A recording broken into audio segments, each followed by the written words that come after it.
Hello everyone, welcome to Australia, welcome to Australian Book Travels, and welcome to our book recommendation for this week. What's today? It is 16th, Monday the 16th.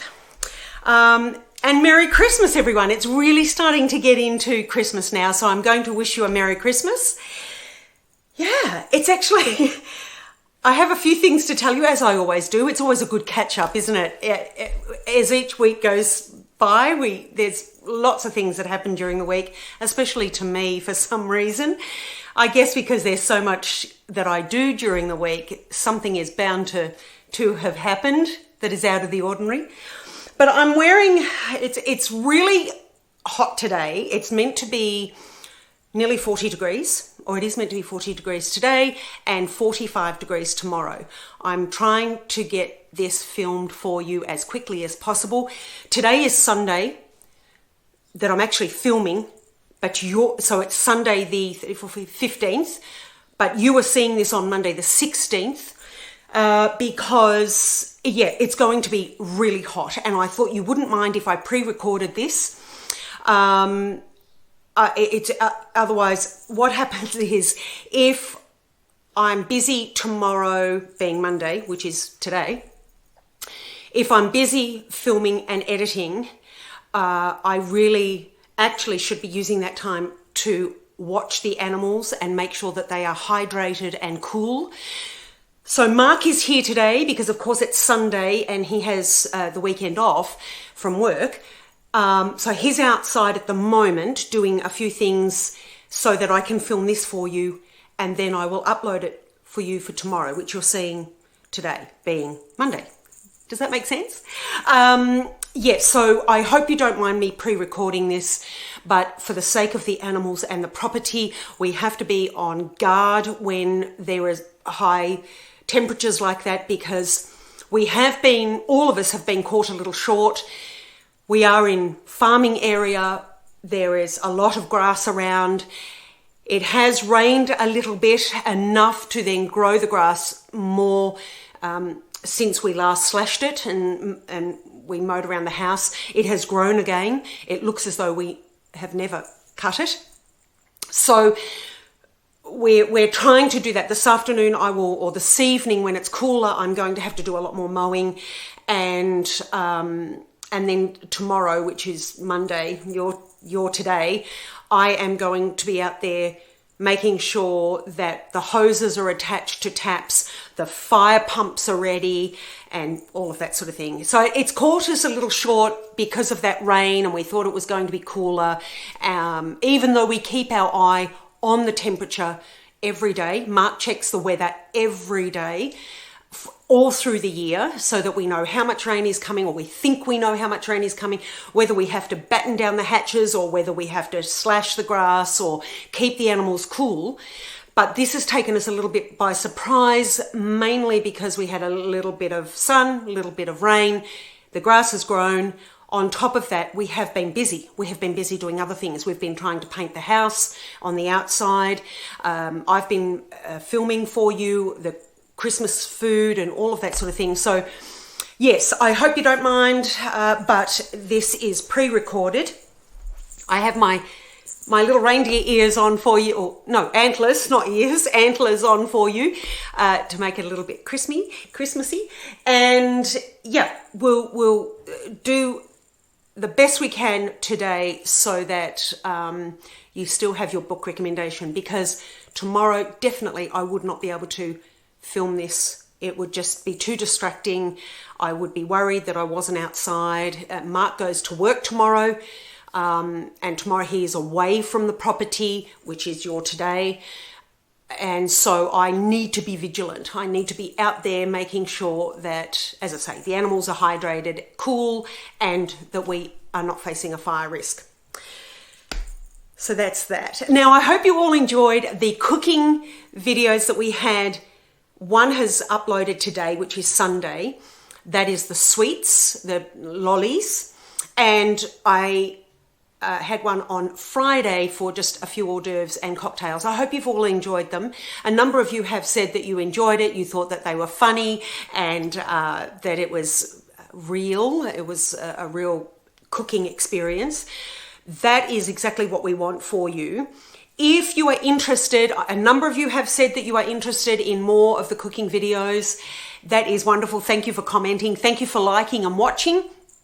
But we would probably need quite a few more of you to watch for it really to be a more regular thing, because there's a lot of preparation that goes into the cooking show or episode. For instance, the video that was shot on Friday and for Sunday, today, that was 16 hours of preparation, cooking, and editing just one video. So for that to be, I guess, more worthwhile, we have to have a lot more people watching, and so that, we know that people are enjoying it, and it just makes it a little bit more practical and more sustainable for the channel. We will perhaps, if the channel just continues as it's going, we will, so as not to disappoint any of you who are watching and who are interested, I may make the cooking a bit of a special feature, so perhaps once every few months or on special occasions. But if we have a lot of people watching and commenting and enjoying them, then we can make it much more regular than that. So we'll just have to see how everyone reacts and how the channel works out. Anyway, that's enough chatting in relation to those matters. I'll get on with some books now, I think. Is there anything else that we need to say? The cooking, it's hot, everyone. It's hot already. I'm already perspiring. Yeah, I think that's it, everyone. Okay, shall I take these off? I don't really want to, but I think I shall, because I can feel they're going to fall off, and then that will just be another little catastrophe that I experience on the channel. Okay, I have shown you this one before, but I wanted to discuss this a little bit more. Not necessarily the book, but the author. One of you asked me to talk about this particular author because you want to know why he is my favorite author, and what was the first novel I read of his, and so forth. So I thought, being Christmas and being a well-known author of a wonderful Christmas story, I would do that today for you. So this is Charles Dickens' A Christmas Carol. This edition, this is illustrated by the wonderful and famous Arthur Rackham. It's a beautiful edition with beautiful illustrations. So Charles Dickens is my favourite author of all time. Not because it is Gucci or popular to say that. He has always been my favourite author. And then I would say Jane Austen is a very close second. Why is he my favourite author? Well, for a number of reasons. One is but my passion for Charles Dickens came around very early in life. My mum, as most of you will know, my mum would read to me regularly before I began school. Preschool, she would read to me every night at bedtime. And one of the most memorable episodes of her reading to me was a children's version of A Christmas Carol. This was read to me each Christmas and during the year when Mum and I felt the need. It is a beautiful story. Even though as a child you think it's a lovely little story, you have a different perspective on books. But as I grew older, I understood that A Christmas Carol was really about redemption. It was about the fact that people can change. When certain things happen in their life, they can change for the better. So that really began my journey. The fact that Mum brought about my love of reading because she would read to me, but she was English, and Charles Dickens is English, or was English. So it all fit into that Christmas theme. And we were brought up, my family, my siblings and I were all brought up with English morals, English ethics, English traditions, and so this just fit in. It fit in beautifully with the English, those English traditions. Now from there, I then read. I was probably about 12 when I really became aware that Charles Dickens didn't just write A Christmas Carol. He wrote a whole heap of other novels, and the one that I read, I was probably about 12 when I dived into Great Expectations. Great Expectations would have to be one of the most brilliant novels of all time. And I say that not just because of the writing, not just because of the whole sub-stories within a story that is Great Expectations, but because of the man himself. Charles Dickens, for his time, was an incredible man. He was, to me, he was revolutionary, really.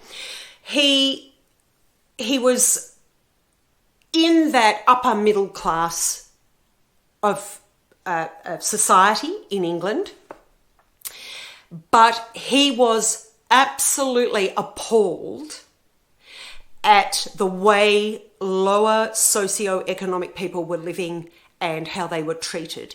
Now, remembering in Charles Dickens' time, Jane Austen's Charles Dickens, you wouldn't even think of discussing money, and nor would you talk about the poor people at all. You didn't talk about them, let alone helping them. So Charles Dickens was appalled at that. He was appalled at all of these levels of society and the hierarchy, even though he knew he was part of it. We also have to understand that when you were part of it, you had to be part of it. It was seen to be heretic. If you were a heretic if you helped, or if you were, or you were considered lower class yourself if you helped or you discussed the poor people in society. Or, I mean, even let's be honest, to marry a shopkeeper was considered to be lower class, no matter which social level you were born in. And Charles Dickens really saw that as, that's exactly what it was. It was luck that you were born into these classes, luck or bad luck. It was nothing else really, because at that time too, capitalism wasn't for the people. Sorry everyone, I've got another hair, for heaven's sake. It wasn't for people of lower class to build themselves up, work hard and become wealthy. That just wasn't the done thing, and they weren't really allowed to do that. You were wealthy or you were middle class and then you just became a bit wealthier. That was okay. And in fact, too much wealth and to discuss money was really appalling, it's just disgraceful and outside the social etiquette. But Charles Dickens was definitely a man well ahead of his time. What he did, if you were helping or seemed to be helping the lower classes or discussing the lower classes, in those days you could have even been seen to be mentally unbalanced, and you could easily have been put in an asylum if you ranted and raved about the social injustices of the time. So Charles Dickens, and this is very much a basic summary. People may argue this, but it's a basic summary. So Charles Dickens, what he did is he wrote various novels, remembering too that oftentimes the novels began as episodes in the local weekly paper, and then when they were successful they became a novel. They were collated. The episodes were collated and they became a novel. So Great Expectations was, I think, one of the most profound and incredible novels of all time. He showed those social injustices, the inequity, the fact that you could be very wealthy like Miss Havisham, but you could be bitter and twisted and really evil. And so too, on the other side, you could be born of lower class, or life may have dealt you a hard blow and you lost your wealth and you became a very poor individual or family, and even to the point of criminality. But you could be a good person. So he showed that element, which Great Expectations really does showcase. And then, of course, he was very good friends with Wilkie Collins, who is deemed to be the first novelist to write the first detective novel in Woman in White, which is a brilliant novel. But he was very good, Charles Dickens was very good friends with Wilkie Collins. They even wrote a mystery together. But in Great Expectations, and in a couple of the other novels, Little Dorrit and Old Curiosity Shop, there are, well, particularly Great Expectations, there is an element of mystery as well that is slowly unravelled through the novel. So that is why I really do love Charles Dickens. I think when you understand where the author is in a particular era, when you understand what they're writing about at the time of their existence, then it makes you understand then how important these authors were. Even Jane Austen, who wrote about marriage and society and was that important, or how ridiculous it was. Sometimes her novels are really witty and they show not a sarcastic side, but a bit more of a skeptical side of marriage and the expectations of women and about women and women of themselves, and marriage. So when you look at the times that these authors were born in, it makes these novels so much more not only interesting but amazing, really.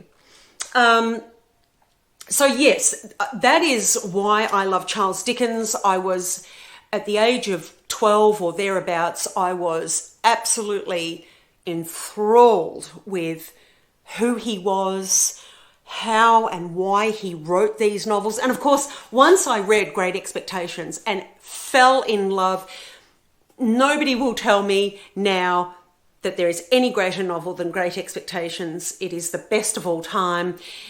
It has all of these aspects. It has the mystery, the societal expectations and the levels in society at that time, the crossing over of those, the levels in society, the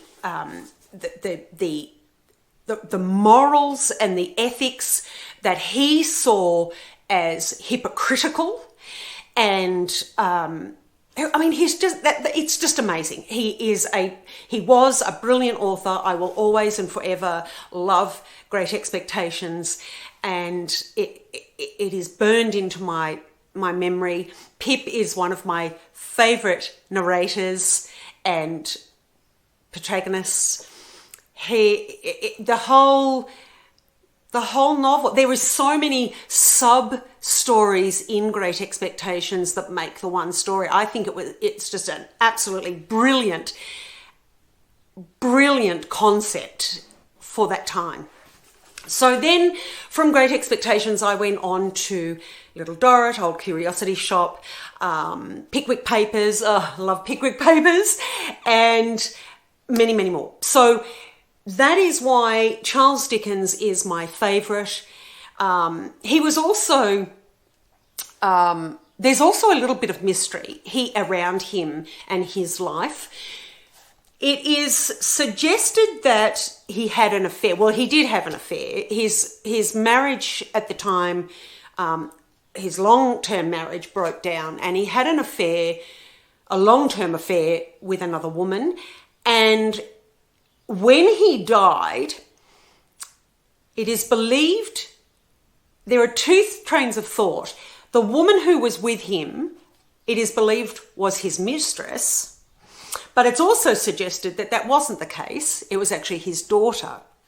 So even in his own life and death, there is mystery. And of course, in those times, unlike now, you know, that's that sort of thing nobody blinks an eye at. But in those days, it was, even though people had affairs, and particularly the wealthy, they had affairs, you never spoke about it, and you certainly never revealed it.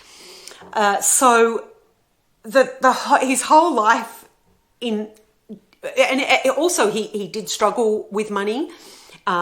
He became wealthy, and then he didn't, and then he did, and so he's a mystery in himself. And I think if you were to ask me, who would I love to, out of anybody in the whole world, living or dead, who would I love at my dinner table, no matter who they are, famous or not famous, it would have to be Charles Dickens. Who would I love to sit with by the fire and just chat to? Charles Dickens. Who would I love to ask many, many questions of? Charles Dickens. First and foremost, there's nobody else I would really, apart from Jane Austen, there's nobody else I would really...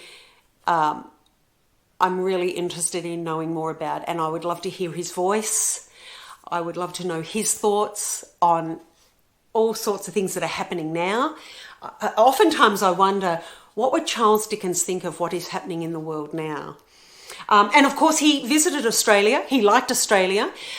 He visited a number of the places that we have been to in our travels around country Victoria. So yes, and of course he spoke about Australia in Great Expectations. Of one of the criminals, as we know, was sentenced and travelled out here to Australia. So yes, Charles Dickens, I hope that answers why I love him. If you want to know more about why I enjoy, then we can discuss that in another video. But that just gives you a basic rundown as to why I love him and where my passion with Charles Dickens and his novels came about. Great Expectations, to me, is the best novel of all time. But A Christmas Carol, people... Oh my goodness, I don't know what's happening. The Christmas Carol, of course, is one of the most beautiful Christmas novels. I don't know, apart from little feel-good novels at Christmas and murder mysteries, A Christmas Carol really is the only one that I read every year. It is absolutely, with gusto. I read it every year religiously. I absolutely love it. So I do recommend it. It is a beautiful tale, apart from the obvious that, you know, it's all a happy ending. That's another thing with Charles Dickens. With his novels, there's not always happiness, because he realised in life there's not always happiness. Life isn't always fair. In fact, on the contrary, it's unfair, and it is, there's not always a happy ending to every tale. And that's why I love him as an author as well, because he really was he was trying to tell the wealthy and the middle classes at that time that it is not a sin to think about the poor and to help the poor. And he was truly trying to show that these people were good people. It was only luck that they were, or bad luck that they were born into lower classes. They worked hard, they struggled, but oftentimes they were happier. You know, the more money you get, oftentimes the more unhappy you are. And he was definitely aware of that. So we can talk more about that. It's Christmas and I don't really want to take up too much of your time. I think that's enough, but I do love Charles Dickens. He is my favourite author, and I love A Christmas Carol and Great Expectations. Okay, I'm going to get my spectacles on so that I can see you a little bit better and also discuss these. I recently bought The Christmas Tree Farm by Laurie Gilmore. She has a number of comfy feel-good books, a little bit romantic, but they're comfy cozy. Now this one I read, this is about Kira North, who hates Christmas. She doesn't like it, but she buys a Christmas tree farm. And through a turn of events, she comes across Ben, or his name is Benetton, I think. Hang on, let me see if it's on the back here. Bennett, that's right, Bennett. He is on vacation and they get to meet, and there is a lovely story behind it. This is a feel-good, it's beautifully written, English. Now let me tell you, it is, I think it was about 300 pages. Yes, I was right, 354. And it is, let me just tell you, she does have an Instagram page, Laurie Gilmore, so if you want to get on Instagram and follow her. Of course, she has the famous Pumpkin Spice Cafe and the Cinnamon Bun bookstore. But this is the Christmas Tree Farm. It's beautiful, it's feel good, it's cozy. Even though this is English and it's set in the snow and in winter, it's still a beautiful Christmas tale for everyone to read. This is published by One More Chapter. It's a division of HarperCollins in London, and this is 2024. It's her latest novel. I recommend this. The cover is absolutely beautiful. See how it twinkles? It's absolutely beautiful. I love it. It's a feel-good, and I recommend it. Now, the next one is not a Christmas novel, but there are a series of these. This is by Simon Brett. These are Blotto and Twinks. This is Blotto, Twinks and the Suspicious Guests. This is by Little Brown Company in England. He is an English author. I think he's Scottish, actually. Maybe Scottish, I think. This is published in 2022 by Constable, which is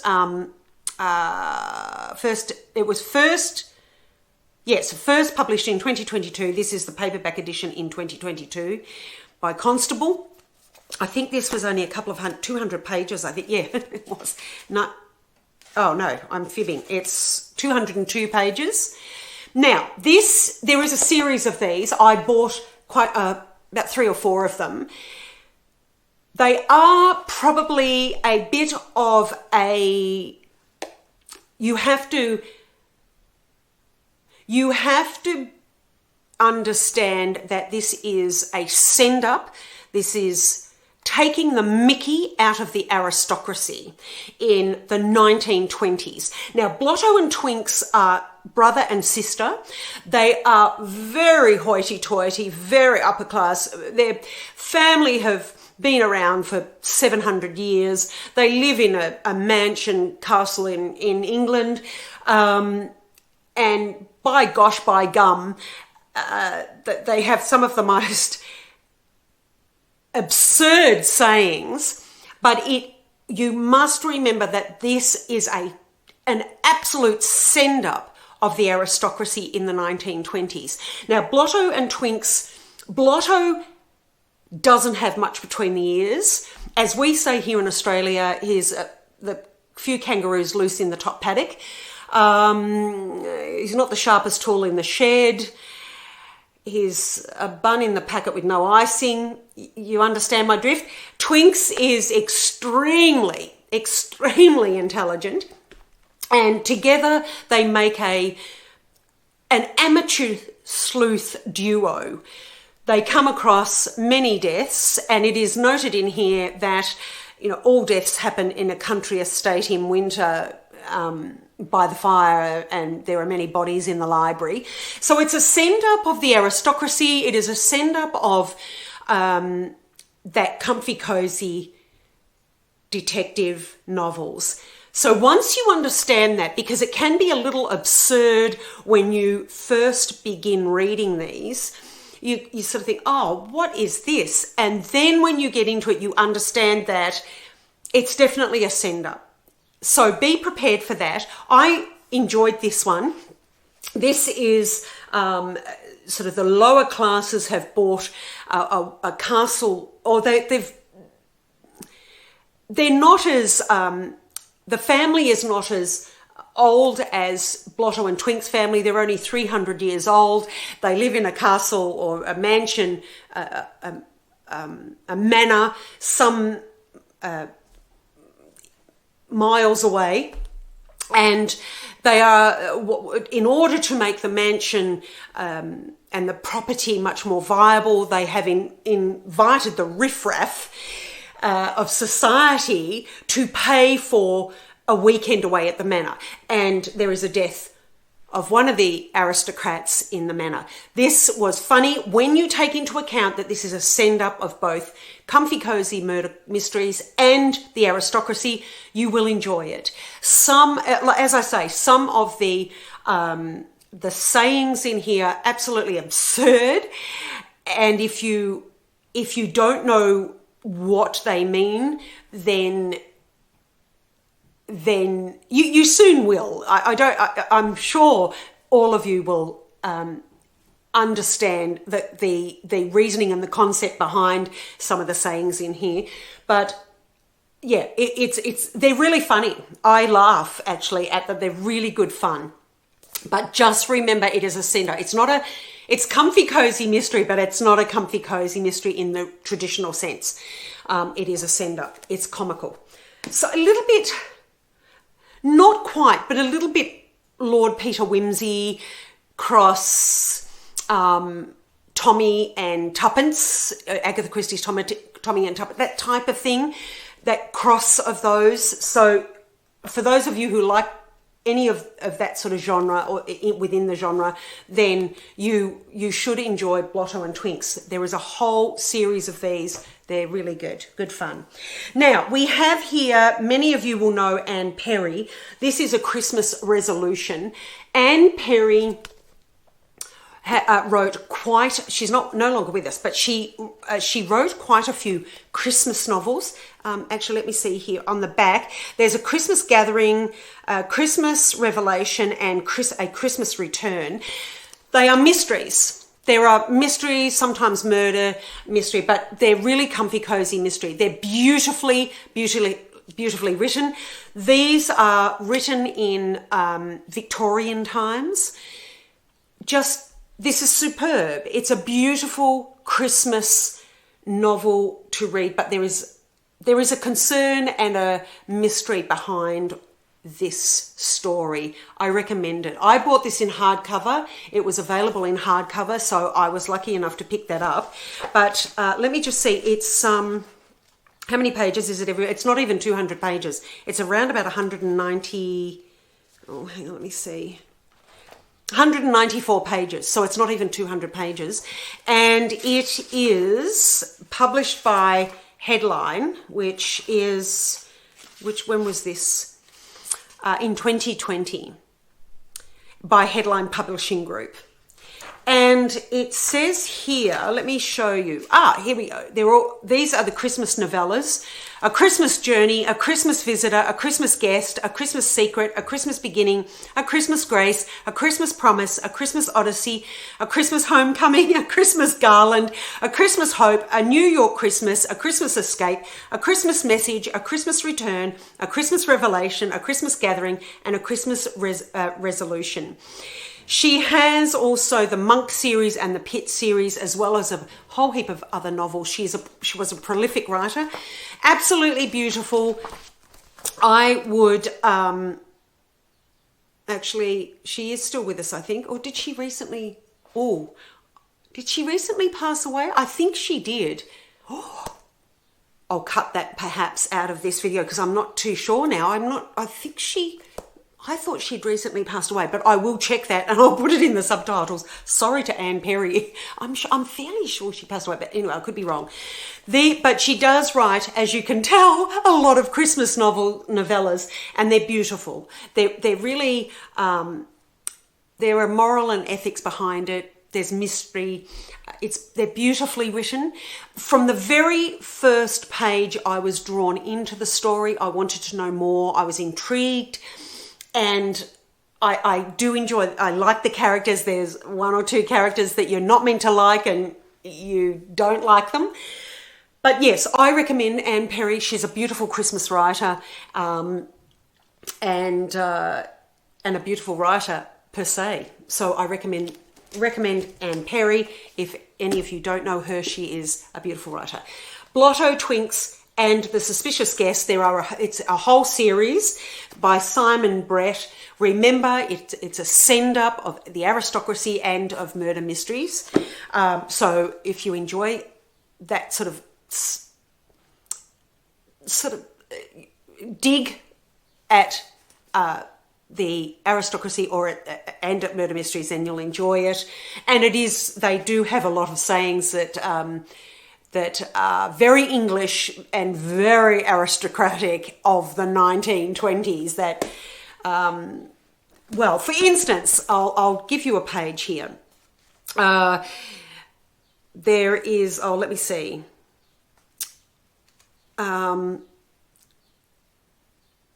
Okay, for instance, this is just a little example, just so that I don't waste your time, but one of them says, "Not our sort of people," came the thunderstruck echo. "No, Toad in the Hole. You mean they haven't got titles?" So Toad in the Hole was, oh my goodness, what? So they use those sort of sayings. And then it goes on. "They didn't go to private schools?" "No. You're saying that the Earl of Woking has been inviting oikish spongeworms into his ancestral home, giving them hospitality as if they were the genuine article and making them pay for the privilege?" "Give that pony a rosette," says Twink. So, that sort of thing. It's all very by gum, ho-hum. So if you enjoy that or you want to understand that a little bit more, they are cute little novels, cute little stories. And of course, The Christmas Tree Farm by Laurie Gilmore, she does have the Pumpkin Spice Cafe and the Cinnamon Bun. They're very feel-good, beautiful writing, love the characters, and this one is really lovely for Christmas. And that's that. Twinks, and yes, my favorite author of all time. I think I will die with Charles Dickens' novel in my hand. I collect anything, Charles Dickens, I collect any of his novels in many editions. I don't have an awful lot, but I do have a number of Christmas Carol and Great Expectations. They are my two favourites, so I tend to collect those novels. Okay, everyone, I think I've taken up enough of your time. I'm hoping that you enjoyed the cooking videos. If you have, continue to let me know, or if you haven't already commented, please let me know if you've enjoyed them, and then we will determine next year how the channel looks in relation to cooking videos. We do have the next travel video. You're watching this on Monday, so the next travel video will be on Saturday. We will have our book recommendation on Monday, and then don't forget we will have a Christmas Eve. Hello, Merry Christmas. Mark will be here and he will be answering. A few of you have already asked questions of Mark, so he will be answering some of those questions. He will introduce himself, or we will introduce him to you. And we'll have the dogs here as well, and we'll have a little tipple, perhaps one of our cocktails or Mark's eggnog. And then on Christmas Day, for those of you who are on your own, wherever you are in the world, we want to just begin your day with a bit of cheer, with a lot of cheer actually, and Christmas Day will just be a few-minute video to wish you well, and perhaps give you something a little special on that day that you can watch. So yes, and then the channel will continue from there. There will still be, on the Saturday, there will still be a travel video, the book recommendations and so forth. We are not stopping over Christmas. It is all systems go, everyone. The channel will not stop over Christmas. So if you have nothing else to do, if you are on your own, If you are wanting to escape your family, put them in one room and watch our channel. That is why we are continuing through Christmas. We just want to bring you a bit of cheer and a bit of a reprieve from the family celebrations. If you need it, you may not need it, but if you do, we are there for you. Okay, everyone, I hope that has interested you. I hope that this lead up to Christmas, it is only a week and a bit away, so the lead up to Christmas is relaxing for you. I know it's going to be, it's not going to be that relaxing, I know that, but I hope it's as relaxing as it can be. And I will see you hopefully on Saturday. Yes, Saturday. I'm going to edit this now. I'm going outside. We have a lot of work to do. We have to make sure our pig is cool. What we do with the animals, with the bees, we have to ice pack them and we put reflective covering on the hives. If the umbrellas are working, we open up the umbrellas and put them over the hives so that the poor girls don't get overheated. The chickens, what we do with the chickens is we have in the freezer at the moment old water bottles, like plastic bottles that we've bought, mineral water. We now fill them with water. We freeze them in the freezer, and today I'm taking them out and I'm putting them in their nesting boxes so that if they want to, they can stand on them, or they often spread their wings over them to keep themselves cool. We do that. The chickens nowadays do have, in that chicken run, the trees have grown, so they do have a lot of shade. And in the morning I water. We dig holes under the trees, just little shallow, sort of not holes, but shallow sort of dish-like vents in the ground, and then I fill them with water. And as the water seeps through into the rest of the ground, the girls have lovely cool soil to sit in. So I did that last night, but I may just have a look and see how they're faring at the moment. They may need a top up with water so that the girls today and tomorrow have some cool areas to sit in. And we have a pig, so we have to make sure that her water is fresh. She has shade sails over her hutch. So, and in this sort of heat, she sits in the dam anyway, but we do have to make sure that when she's in the dam and the sun is beating down, that she's not suffering there too. We may have to put an umbrella up over her. The horses go under the trees, so they're all okay. They don't have rugs or anything on. We don't rug our horses anymore because this heat is just, and in the event of fire, a lot of rugs, if we have to evacuate the horses, the rugs, not only are they, even the cotton rugs, they can melt on the horses. I have seen that, unfortunately, I've seen that in a number of cases in bushfire. So we do not rug our horses in the heat because of that. And they don't have any head collars or anything like that on at the moment because it is just too hot for them. We want them to be as natural and as cool as possible. And then there's the dogs are inside, the cat's inside, we're inside, we have fans, we have cool drinks. So we are set. I hope you are set too. If you are in the Southern Hemisphere, I hope you're all keeping cool and hydrated. And if you're in the Northern Hemisphere, I hope you're keeping warm and you're enjoying your snow or your rain and your fireplaces. Okay, everyone, enjoy. I hope to see you next video. Take care. Happy reading. Safe travels. Good eating. Bye for now. I think I'm going to have to leave that in and not put it in as an outtake, as a